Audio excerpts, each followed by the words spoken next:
Alright, so we are expecting a possible freeze tonight, and if not tonight, then for sure tomorrow night, if the forecast holds true.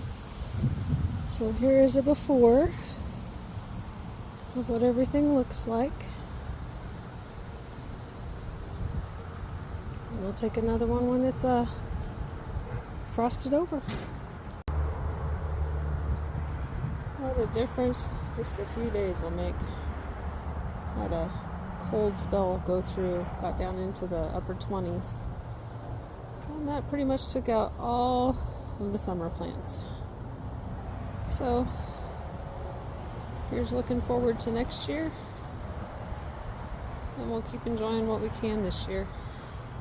Because even though it's gone, it's not really gone. There's still green in there. Always hope. Jake. Hey. Why are you in my greenhouse? Why are you in here? Why are you in here with me? Thank you. Go patrol. Thank you. Just wanted to come to you from my greenhouse and talk a little bit about some things that have been happening. Ask you a couple questions, see what you think. So, have you ever experienced loss? So I think most of us would say yes. There's a lot of things that we experience loss for. And this time of year, it feels like a loss to watch the garden change from summer to winter. We just had a freeze this week, got down into the 20s.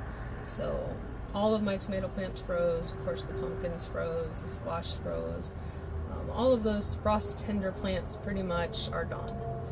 I just need to go through the garden and clean those up. But I do still have some hope out there, and that's the other thing. You can have hope when there's loss. Part of what I want to make videos for is to document my garden, to show my kids and grandkids someday what I did for taking care of the garden, so that maybe they can learn when they try to have gardens of their own, hopefully. But I also want to be able to pass on some wisdom, some life lessons. One of those things is the very hard fact of dealing with loss. And we have had a significant loss in our life this last couple weeks. And for some people it may not seem like much of a loss, but for us it hit pretty hard. We have had a family with dogs for a very long time. And our oldest dog was 15, and she unfortunately was not doing well, and we had to help her across the Rainbow Bridge. Thankfully, there's services now. If you are not aware of that, where a vet, very kind vet, will come into your home and help your family member, your little dog or cat, peacefully transition. We didn't want her to suffer anymore. It's my daughter's dog. She's had that dog since she was 10 years old. And that dog is 15 years old now. We've had her since she was a tiny puppy, barely would fit in your hand.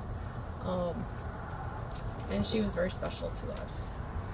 So we've all been dealing with that.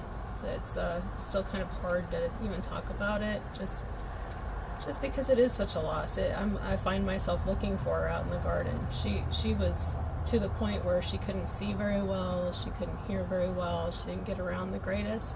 So you had to keep an extra special eye out for her when she was outside, or even when she was out of her pen where she liked to sleep. So, I find myself searching for her and having little moments where I'm like, oh, where did she go? And then you have to remember, and it's almost like that loss hits again. Obviously, I've lost people in my life as well, but I didn't want to focus on that today because the recent loss that we've had was our pet. It was Shimmer. And Shimmer had a very beautiful celebration of life. It was supposed to be just her 15th birthday party, but it did turn into a celebration of life that she got to attend because, she was just not doing well. And I come out to my garden to try to process things like that. When I have grief to deal with, or something that's kind of hitting my heart a little hard,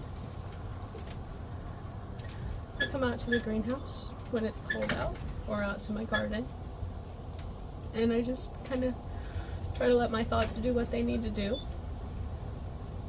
And I don't know if it's a proper way to grieve, or if there even is a proper way to grieve, but I've been trying to put some of that into the garden this last couple of weeks. There's been good things too. I mean, it was great to have everybody here, to be able to pay attention to her, to be able to give her lots of love and treats. It was really good to be able to see all the kids, most of the kids. You know, not everybody could make it, but we have a lot of kids, and that's something we'll have to talk about in future videos. Our family setup is a little different from some people. My husband and I have become what's known as food mom and food dad for an awfully lot of children who are actually adults, but still there are kids. So we have had a lot here in the last couple of weeks. And thankfully some of them are very good helpers for my garden, and so they come out and help me with projects, especially now since I'm having mobility issues. But I'm hoping that y'all have ways to be able to sit out in nature and kind of think about, you know, the good and the not so good parts of life, because it's all part of life. That's the wisdom that comes from it, is nothing is forever. Nothing. The garden is a perfect example. It looked beautiful this spring and this summer, and that's a stage. It lasts for a while. You get to enjoy it for a while, and then it transitions into the fall and winter garden, and then after that it kind of has a resting time, and then you get to plant a new one, but it's not going to be the same as last year. Even if I planted every single plant in the exact same place, it would not be the same garden.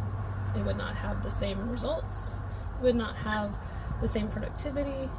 The same things would not do well. Some things would do better than they did this year. It's not ever going to be the same garden 2 years in a row. So it teaches you a little bit about transitions and the impermanence of life.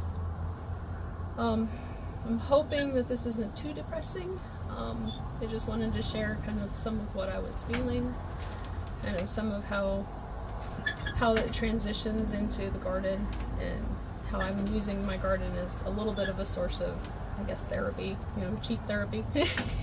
I'm going to be out here anyway. I might as well blubber in the garden when I feel sad.